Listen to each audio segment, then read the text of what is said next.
Welcome to This Explainer. Okay, today we are going to unpack one of the oldest, highest-stakes heists recorded in human history. And we aren't talking about a modern bank robbery here. We're going all the way back thousands of years to ancient Mesopotamia. We're looking at a theft so massive, it literally threatened the very fabric of the universe. So get ready to meet a creature that is equal parts terrifying and absolutely fascinating. Imagine, just for a second, an object that controls reality itself. In ancient Sumerian and Akkadian mythology, this was known as the Tablet of Destinies. The supreme god Enlil held this tablet, and it was the ultimate key to his power.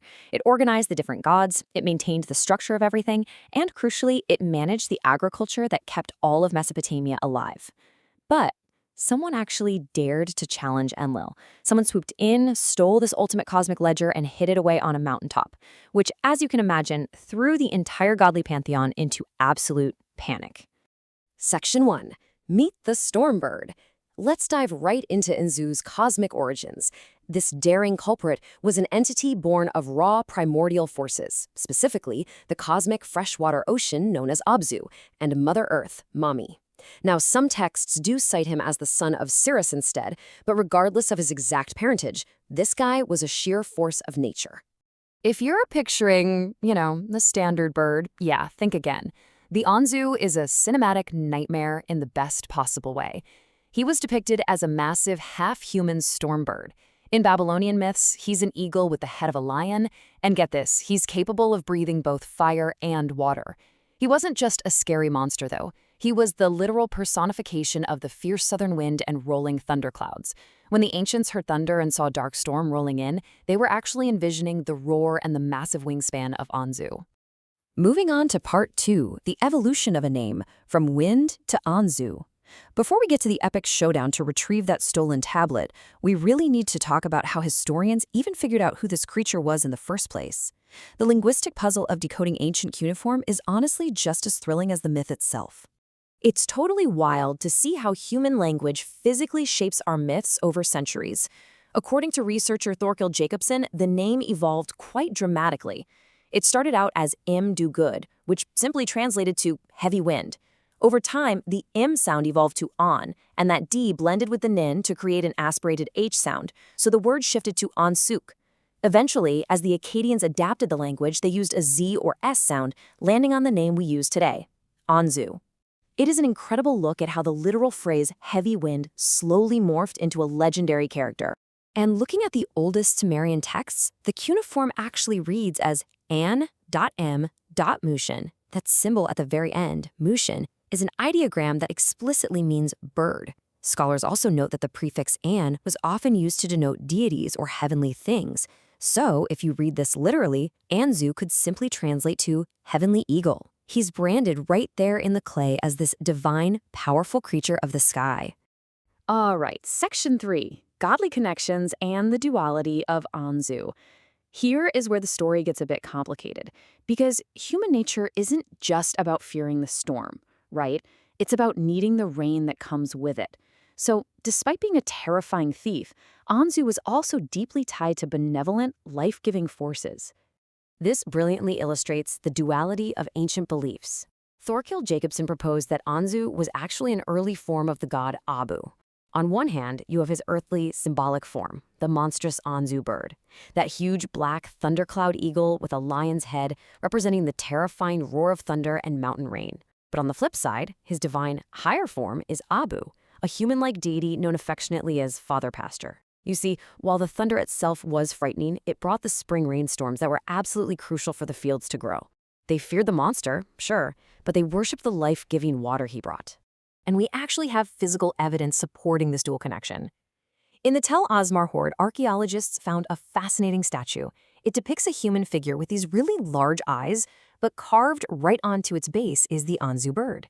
Now, while some debate if this is just a worshiper, a lot of scholars believe this directly represents the god Abu in his human-like divine form, literally standing atop his more abstract, monstrous symbol, the Anzû bird.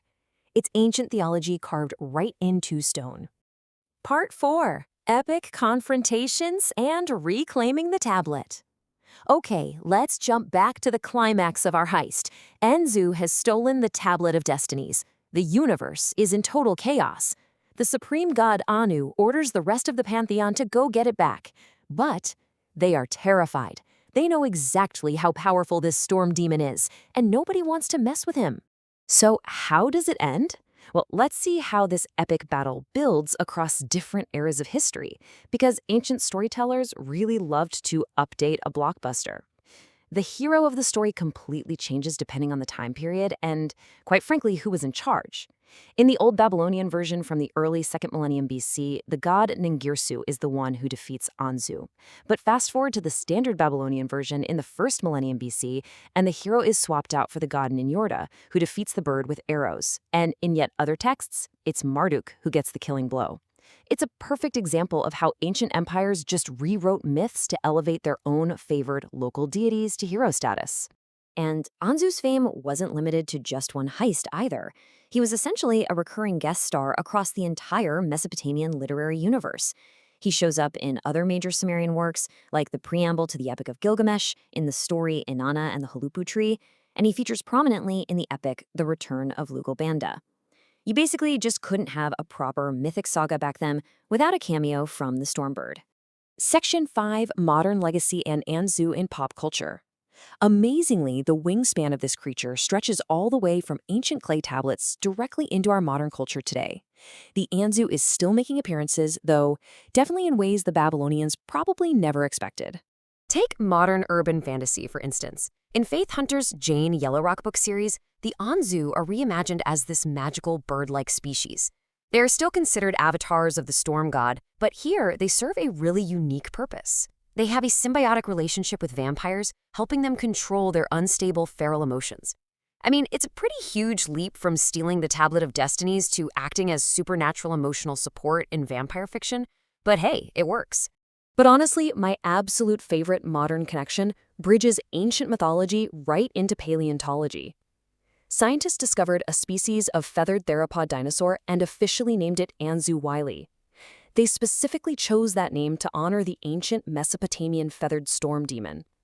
So while Anzû may not have actually stolen the universe's ultimate power, he did eventually get a literal dinosaur named after him, which I'd say is a pretty solid consolation prize. So what's the big takeaway here? From a literal, very real fear of heavy winds and thunderstorms, an entire complex narrative was born.